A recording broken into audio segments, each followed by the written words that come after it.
সবকিছু লুটপাট করে রাজনৈতিক নেতৃবৃন্দ প্রতিপক্ষকে সবকিছু দমন করে আমাদের ভোটাধিকার হরণ করেছে, রাজনৈতিক অধিকার হরণ করে। বাংলাদেশ জামাতে ইসলামের আমির ডাক্তার শফিকুর রহমান বলেছেন, আওয়ামী লীগ ছিল হিংসুক, সংকীর্ণ মন, বেদরদি ও বেপরোয়া। তারা না আল্লাহকে ভয় করেছে, না মানুষকে সম্মান ও সমীহ করেছে। আওয়ামী লীগ আমলে সারা বাংলাদেশের কারি কারি লাশ ও ছোপ ছোপ রক্ত ছিল।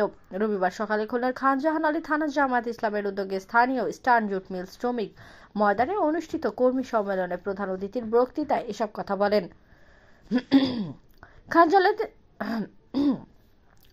খান জাহান আলী থানা জামাতের আমির সৈয়দ হাসান মাহমুদ টিটোর সভাপতিত্বে এবং সেক্রেটারি গাজী মোর্শেদ মামুনের পরিচালনায় এই সময় বিশেষ অতিথি ছিলেন বাংলাদেশ জামাত ইসলামের সেক্রেটারি জেনারেল সাবেক এমপি অধ্যাপক মিয়া গোলাম পরোয়ার ও কেন্দ্রীয় নির্বাহী সদস্য ও যশোর কুষ্টিয়া অঞ্চলের পরিচালক মোবারক হোসেন। বিশেষ অতিথির বক্তৃতায় জামাতের সেক্রেটারি জেনারেল সাবেক এমপি অধ্যাপক মিয়া গোলাম পরোয়ার বলেন, 26টি রাষ্ট্রায়ত্ত পাটকল বন্ধ করে শ্রমিকদের বেকার করা হয়েছে। অপরদিকে বিল ডাকাতিয়া সহ বিভিন্ন জলাশয়ের দখল ও সুইচ গেট বন্ধ করে হাজার হাজার মানুষকে পানিবন্দী করে রাখা হয়েছে।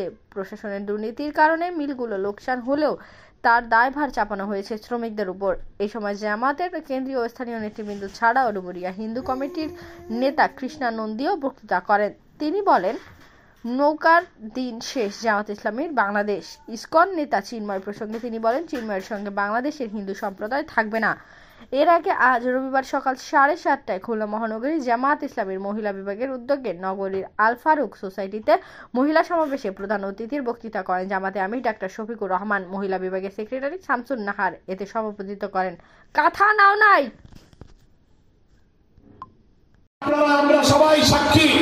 গত 15 বছরের দুঃশাসনে মিথ্যা মামলা হামলা দিয়ে কি পরিমাণ জুলুম অত্যাচার এখানে করা হয়েছে। বাড়িতে বাড়িতে কেউ থাকতে পারে নাই। মামলা হামলা, পুলিশ, ছাত্র, ইসলামী ছাত্র শিবির, জামাত ইসলামী সহ বিরোধী দলের সকলের উপরে জুলুম নির্যাতন করা হয়েছে। সংগঠন বাংলাদেশ জামাত ইসলাম সেনাবাহিনী এবং বিডিআর এর উপর আঘাত দেওয়ার পর এরপরে তারা আঘাত হেনেছে জামাত ইসলামের উপর।